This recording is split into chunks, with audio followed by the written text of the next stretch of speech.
నాగదేవత అంటే ఏడబడతాడు తవ్వేస్తామా? అనంత పద్మనాభ స్వామి అనంత పద్మనాభ స్వామి ఎవడు కట్టాడు? మీ తాత కట్టాడా, మా తాత కట్టాడా? అనంత పద్మనాభ స్వామి గుడి ఎవరిది? ఆ చరిత్ర ఎవరిది? ఆ ఘనమైన అసలు అందులో ఉన్న నిధి నీకెందుకు ఆ నిధి? నువ్వు పెట్టావా? నువ్వు పెట్టిన రుజువా?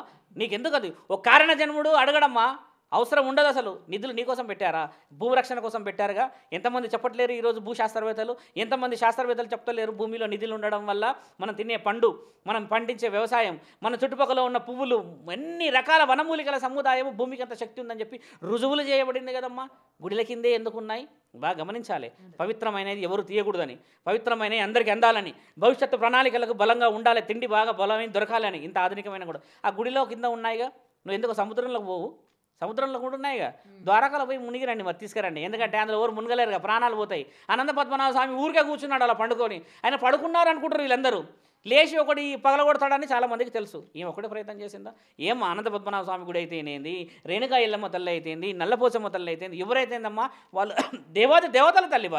వాళ్ళని తక్కువ అంచనా వేయడం ఎందుకమ్మా? మీరందరూ గ్రామ దేవతలకు ఎంత విలువ ఉందమ్మా మన దగ్గర? గ్రామ దేవతలను అంత చులకగా కనబడుతున్నారా? గ్రామాలు కాపాడడానికి పొలిమేరలో కూర్చొని ఉన్నారమ్మా పోతరాజులయ్యి. పోతరాజు ఏడున్నాడో మీరు అన్నట్టుగానే మనం చేసే ఈ పూజల్లో పోతరాజును లేపాలమ్మా. లేపి అందరికీ గావుకేక పెట్టి ఆయన గొంతులు కొరికేవాడంట రక్తం తీయడానికి. అలా చేసి పెట్టాలి. ఇప్పుడు బగలగొట్టేటాడు లేక ఆ దేవత, ఈ దేవత, ఈ దేవత, ఆ దేవత. ఏ దేవతమ్మా? నీ కన్న తల్లిని పూజించలేని నువ్వు చదువుకునే చదువు చక్కగా రాలేదు నీకు. నువ్వు ఏం డిగ్రీ చదివావా, ఇంటర్ చదివావా, మాస్టర్ డిగ్రీ చదివావా? నీకు జ్ఞానమే లేదు. లోక జ్ఞానం గురించి మాట్లాడతావు, పరిజ్ఞానం గురించి మాట్లాడతావు, శాస్త్రవేత్తలు ఇచ్చిన ఆ మహాజ్ఞానం గురించి మాట్లాడతావా? నా పరంపర ఋషి పరంపర అమ్మా.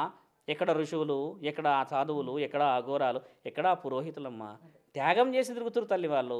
అడుక్కుంటురమ్మా వాళ్ళంతా. గుడి డెవలప్ చేయండి, ఏమన్నా కార్యక్రమాలు చేయండి.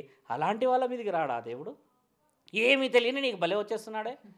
అలాంటి తప్పు లెక్కలు చేసి మన వంశాలు కోల్పోతున్నాం.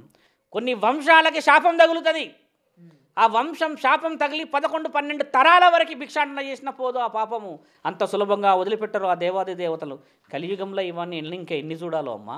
ధర్మం గురించి పోండిరా నాయన అని అంటే దేవతలు వచ్చారు. అందరి మీద దేవతలే వస్తే మరి ధర్మం గురించి ఎవరు పోరాడాలి? దేవతలు పోరాడుకోవచ్చుగా. For more videos like this, subscribe Big TV channel.